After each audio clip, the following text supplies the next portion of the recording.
Hello, welcome to my masterclass. And today we are talking about the new Companies and Allied Matters Act and the controversies it's stirring. Now, there's a famous saying, if it ain't broke, don't fix it. If it ain't broke, don't fix it. Now, there is nothing under the current CAMA that prevents the Nigerian government from investigating churches and then from putting procedures to make sure that there are no financial misappropriations. There is nothing under the existing CAMA that stops that. As a matter of fact, the Economic and Financial Crimes Commission is already probing a number of pastors. They've sent some to jail. A good example is Pastor Samuel Afolabi of Living Faith Christian Church, headed by Bishop David Oyedepo. You know, he was reported, he was investigated, he was persecuted. So there is nothing under the current CAMA. So we're asking now, why are they bringing in these new provisions to forcefully appoint trustees for churches? A certain high-flying pastor made reference to the case of David Yonggi-cho in South Korea and how he was investigated and then he was arrested and convicted and sentenced. No, you see, you're talking about oranges and apples. You know, that's a function of ignorance. You see, I know of David Yonggi-cho's issue because that is a man that I really admire a lot. In Yonggi-cho's case, it was elders within the church who filed a petition with the government and asked for his own investigation and prosecution. It wasn't outside forces coming into the church. It was internal churches. So you see, if you read scripture already put internal procedures in churches to make them free from these kinds of practices. So you see, if you read Timothy chapter 1 verses 5 to 9, Titus chapter 1 verses 5 to 9. You see, it gives qualifications of a church elder. Qualifications of a church elder. And it says that these church elders are meant to look into the activities of the church. You know, they are meant to check the pastor to make sure that you don't have this kind of financial infractions. And then if you read the letters of Paul, it talks about the qualifications of an elder and of a bishop and of a deacon. These are people who are not meant to love money. And if you see that they love money, the scripture says that you remove them.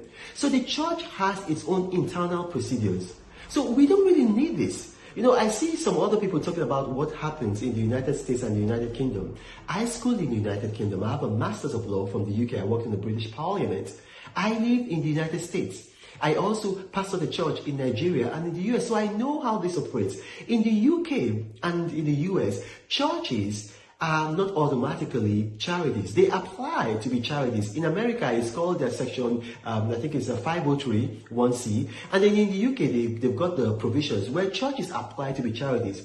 And when you apply to be charities, you're given certain concessions by the government. The government gives you money. You're allowed to raise money from the public.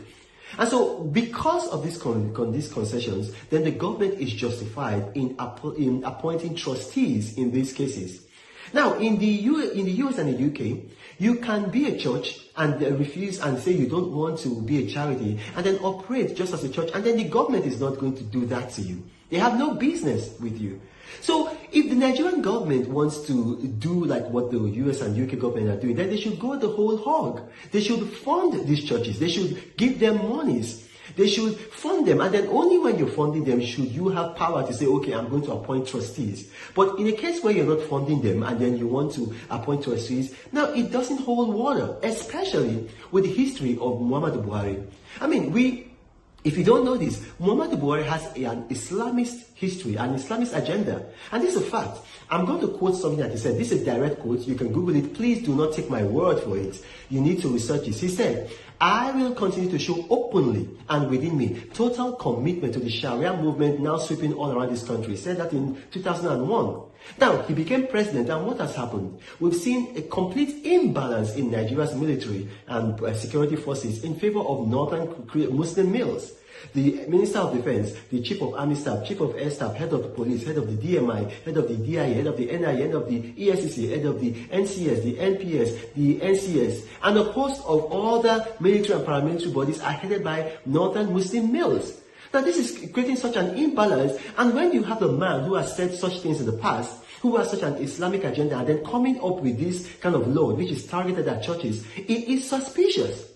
Already today, the Christian people in Nigeria are under some heavy persecution in the Middle Belt.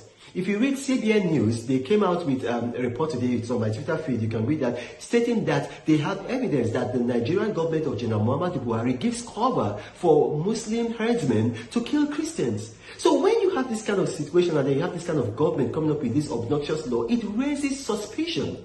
We do not need this. It is not necessary.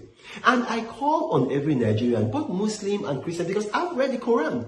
I understand Islam. You know, you have to understand the history of Islam. Without Christianity, without what Christians did for Muslims in Ethiopia, current day Ethiopia, giving them asylum when the Quraysh tribe wanted to destroy them in Mecca, there wouldn't be Islam today. If you are a Muslim and you don't know about that, it's unfortunate. Go and study your history. We should live in peace. We should coexist. And this law is a threat to our peaceful coexistence. My name is Renal Mokri. You can send me an email, info@renalmokri.org. God bless you.